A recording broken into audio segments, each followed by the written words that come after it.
Francisco, quiero que vayamos a hacer un paralelo, ¿cierto? Porque todo lo que aparece después en la ficción, en el cine, en los libros, de alguna manera está inspirado en lo que aconteció en algún momento en la vida real. ¿Cómo, por ejemplo, podemos vincular lo que sucedió ese 21 de mayo de 1879 en el combate naval de Iquique con lo que ocurre después durante la Segunda Guerra Mundial en Pearl Harbor, Francisco?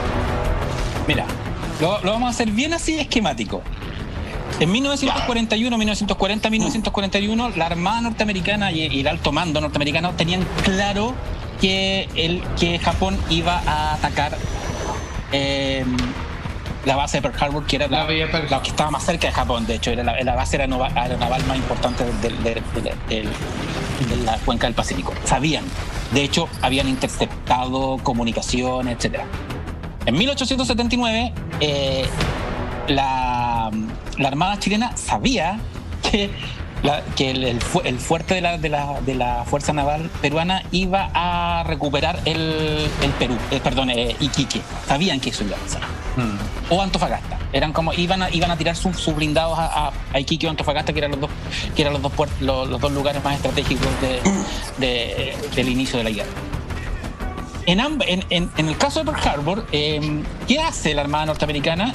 Saca a sus barcos más modernos, que eran los destructores, barcos diseñados para la guerra antisubmarina, y los portaaviones, que la diferencia que tiene la Segunda Guerra Mundial con la Primera Guerra y con todas las otras es que es una guerra aeronaval. Por lo menos lo que se desarrolla en la cuenca del Pacífico, que es muy distinto al frente atlántico y europeo. Entonces, ellos sacan a sus 6 portaaviones y dejan en Pearl Harbor a sus barcos más viejos, porque sacrifiquemos carne de cañón. Necesitamos un evento. Sacan a los altos mandos también, Pancho. Y sí, exactamente. Los altos mandos están en Washington, excepto algunos almirantes pero estaban en lugares súper protegidos, fuera de la base aeronaval. A ver, Pearl Harbor es una isla dentro de una isla. Hay una isla en medio de una entrada de mar donde están las pistas para los aviones y los barcos alrededor. Pero el almirantazgo está en la isla grande de Hawái, al frente, digamos. Entonces, los aviones no iban a atacar a donde estaban los jefes. Y en Iquique, William Rebolledo deja a los castigados. Deja a la Esmeralda con Pratt y a Condell con la Covadonga, bloqueando un puerto estratégico con barcos muy viejos. ¿Por qué no dejó un blindado? Sabiendo que en caso de combate la Esmeralda o la Covadonga, el barco que se quedara en la rada de Iquique, iba a estar siendo atacado por los dos lados, porque esto tampoco se dice. El problema fue que la Esmeralda quedó al medio de fuego cruzado entre el Huáscar, que disparaba desde el mar, y cañones que disparaban desde la costa.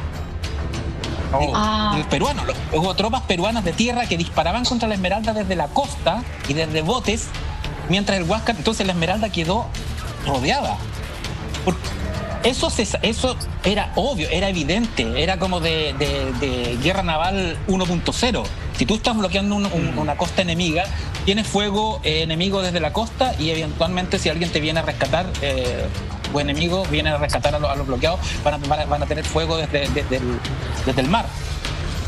El bloqueo de Naboo en Star Wars Episodio 1 es eso. Todo tiene que ver con eso.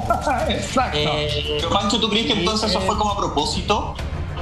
Que estaba justamente todo manipulado desde adentro para tomarse el puerto.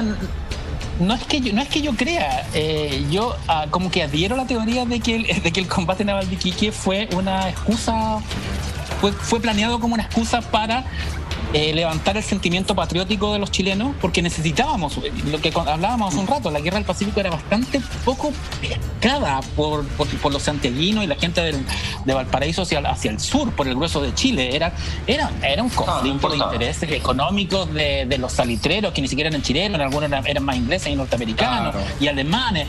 Era una guerra que iba a durar, se decía, no, esta guerra va a durar 2 meses, 3 meses, y va a pasar lo que siempre pasa, vamos a firmar un trato con Perú y Bolivia. Claro. No, pues duró 3 años y terminamos invadiendo el Perú. Entonces se necesitaba de un hecho nodal, de un hecho que sacudiera la opinión pública para que patriótico. patriótico para que de hecho las tropas de tierra, el ejército de tierra dijera ya, nosotros también vamos a ir a la guerra, porque hasta el momento era una guerra naval. Entonces pero, Pancho, y eso se logró hasta cierto punto. Con Pearl Harbor. ¿Por qué? Porque de hecho después, Pancho Salfa, después de este sacrificio de Arturo Prat, los cantones de reclutamiento se empezaron a llenar de voluntarios. Había muchas personas que, como dice Pancho, no estaban ni ahí con la guerra, y que a raíz de todo esto que había sucedido, de este acto heroico, el sentimiento nacionalista empezó a crecer bastante, y empezaron a llegar los voluntarios de a poquito, empezaron a subir, pero demencialmente. Entonces sí se logró de alguna forma eso.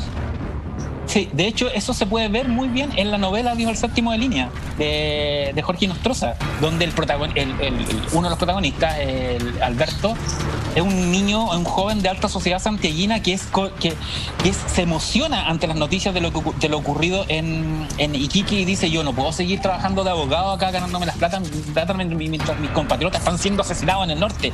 Y él se traslada de Santiago a San Felipe y se une al regimiento Esmeralda, llamado así en torno al barco que se sacrifica en Arica, y ahí él va a la guerra y se desata toda esta gran epopeya, que yo encuentro que es una... Fíjate que si bien es un libro que tiene de los años 50, es una manera muy entretenida de entender la guerra del Pacífico, y una novela muy adelantada para su época. Es la primera novela en el mundo donde hay una protagonista mujer y espía. Las espías en la ficción eran siempre hombres. James Bond había sido inventado 4 años antes de Leonora Latorre. Es una novela súper feminista, aunque no lo parezca, a Dios al séptimo de línea. Ojo con eso. Sí. Mira. Es verdad. Oye, ahora, Pancho, mira, pasa lo siguiente. A ver, lo que nos queda claro es que el comparativo que tú estás haciendo con Pearl Harbor, en resumen, es para levantar un sentimiento patriótico. También parecido como nosotros comparamos en el libro con el ataque a las Torres Gemelas. Cuando no hay una guerra a la vista, lo que tenemos que hacer es una excusa. Y buscar una excusa. Exacto. Ahora, aquí por supuesto, porque acordémonos que en Pearl Harbor su presidente no quería ir a la guerra, pero para poder desdecirse tuvo que permitir el ataque a Pearl Harbor, y aquí obviamente esto fue lo que permitió que todo el sur de Chile quisiera participar como nación contra esta alianza Perú-Boliviana. Pero mira, tú has sido una comparación... Mira, dame un segundito. La razón por la cual Estados Unidos iba a entrar a la guerra es básicamente una nación económica. Estados Unidos venía del crash, de la gran recesión, y necesitaba levantar la industria. Y la industria, ¿cuál es la forma más rápida de levantar la industria? La industria bélica, la industria del armamento. Estados Unidos lo sabe. Entonces, los industriales del armamento, de la industria bélica, necesitaban una guerra para poder empezar a construir aviones, barcos, jeeps, tanques, etcétera. Y presionan a Washington diciéndole: o sea, nosotros no podemos estar afuera de esta guerra. Pero Europa está demasiado lejos. Bueno, traigamos la guerra acá. Y ellos en el fondo comienzan a provocar al Japón, que además era un imperio en expansión. O sea, el Japón había lo que los japoneses y los deja de malo habían hecho los chinos. Entonces, sacrifiquemos los viejos barcos y nuestra tripulación más inexperta que está en Pearl Harbor. Y lo de Iquique, y si tú analizas desde esa perspectiva el combate naval de Iquique, es súper parecido. Es sospechosamente parecido.